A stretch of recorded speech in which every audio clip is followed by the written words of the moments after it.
বাঙালি খানায় সবাইকে স্বাগত জানাই। আপনারা তো অনেকভাবে গলদা চিংড়ি মাছের মালাইকারি রান্না করে খেয়েছেন।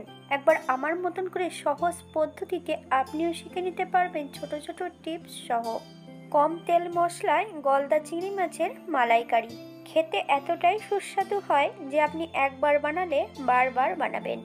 তবে আমার বাড়িতে কিভাবে গলদা চিংড়ি মাছের মালাইকারি রান্না করা হলো এত তেল কম মশলাতে, চলুন সেটা একবার দেখে নেওয়া যাক ভিডিওর মাধ্যমে। বাঙালি রান্না ঘরোয়া উপকরণ দিয়ে। আপনাদের যদি রান্নাগুলো পছন্দ হয় তাহলে চ্যানেলটি সাবস্ক্রাইব করে দিয়ে পাশে থাকবেন, পাশে থাকা বেলটি বাজিয়ে দেবেন, নইলে নিত্য নতুন রান্নার নোটিফিকেশন পাবেন না।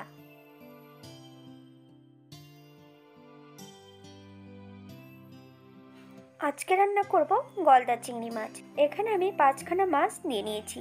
মাছগুলোকে কেটে ধুয়ে পরিষ্কার করে নিতে হবে।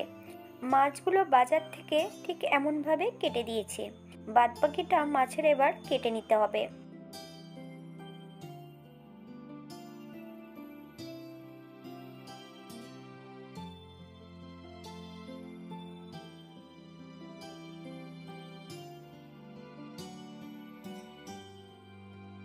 আমি এই পর্যায়ে সম্পূর্ণ মাছগুলোকে কেটে ধুয়ে পরিষ্কার করে নিয়েছি। তবে আপনারা আপনাদের পছন্দ মতন মাছগুলো কেটে নিতে পারেন। আমি পেছনের কিন্তু সিদ্ধড়াটা মাছের ফেলে দিয়েছি। মাছের নিচের অংশটা খোসা রেখেছি আর উপরের অংশটার খোসাটা কেটে বাদ দিয়ে দিয়েছি। এই পর্যায়ে মাছের গায়ে 1/2 চামচ নুন আর 1/2 চামচ হলুদ গুঁড়ো, 1/2 চামচ কাশ্মীরি লঙ্কার গুঁড়ো, 1 চামচ কাঁচা সর্ষের তেল মাছের গায়ে বেশ ভালো করে লাগিয়ে নিতে হবে।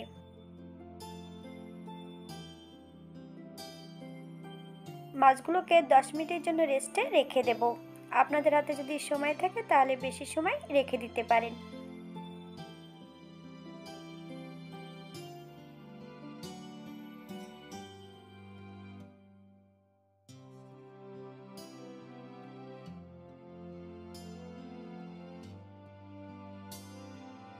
আগের থেকে বেশ কিছুটা মশলা বেটে নিয়েছি।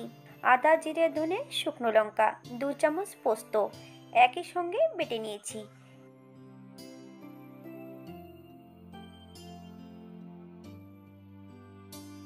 বাটা মশলার মধ্যে বেশ কিছুটা গুঁড়ো মশলা অ্যাড করে নেব। হলুদ গুঁড়ো 1/2 চামচ, 1/2 চামচ কাশ্মীরি লঙ্কার গুঁড়ো, 1 চামচ নুন, 1 চামচ কাঁচা সর্ষের তেল বেশ ভালো করে মিশিয়ে নিতে হবে।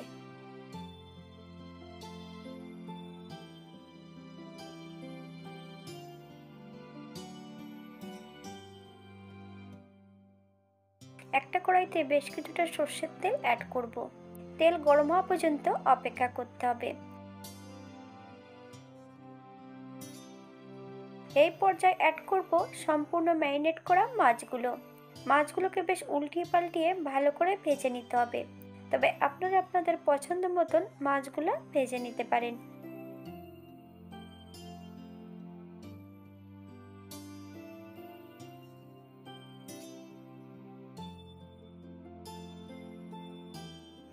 মাছ ভাজার মাঝপথে আমি সম্পূর্ণ বাটা মশলাটা অ্যাড করে দেব।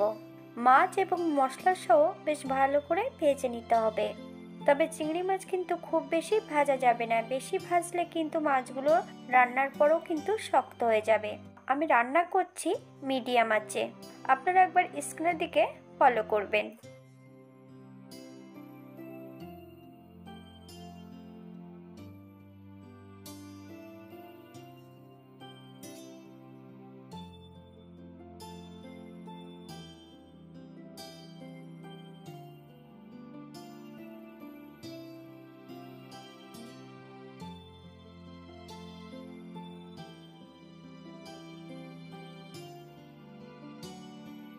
5-7 মিনিট মশলা সহ বেশ ভালো করে ভেজে নিয়েছিলাম।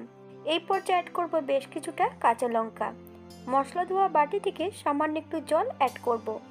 মশলা এবং মাছ সহ বেশ ভালো করে কষিয়ে নিতে হবে, অথবা মশলা থেকে যতক্ষণ তেল না ছাড়ছে ততক্ষণ বেশ ভালো করে মশলাটা কষিয়ে নিতে হবে।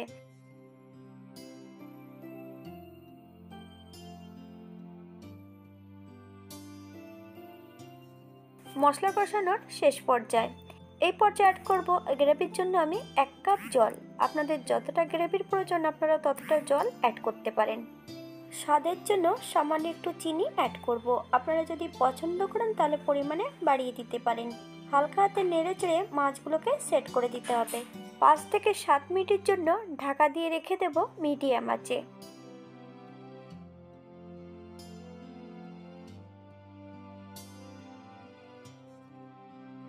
7 মিনিট পর এই পর্যায়ে অ্যাড করব 3 চামচ ফ্রেশ ক্রিম। আপনারা যদি পছন্দ করেন তাহলে পরিমাণে বাড়িয়ে দিতে পারেন। তবে যখন ফ্রেশ ক্রিমটা অ্যাড করবেন একদমই লো ফ্লেমে 4 থেকে 5 মিনিটের মতন লো ফ্লেমে রান্না করে নিতে হবে।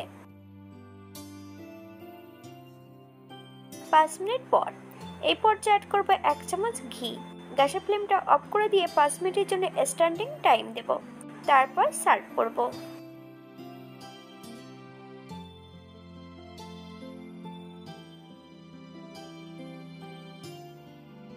এটা দেখতে যেমন ভারী সুন্দর হয়েছে, এটা গরম ভাতে খেতে কিন্তু অসম্ভব ভালো। আপনারা বাড়িতে একবার একই পদ্ধতিতে তৈরি করবেন।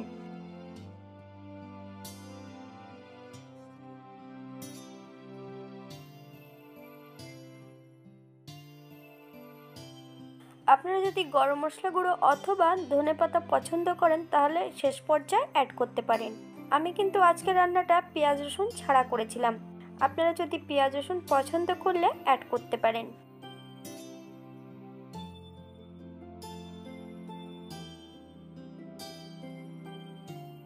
আজকের ভিডিওটি এই পর্যন্ত। সবাই সুস্থ থাকবেন, ভালো থাকবেন।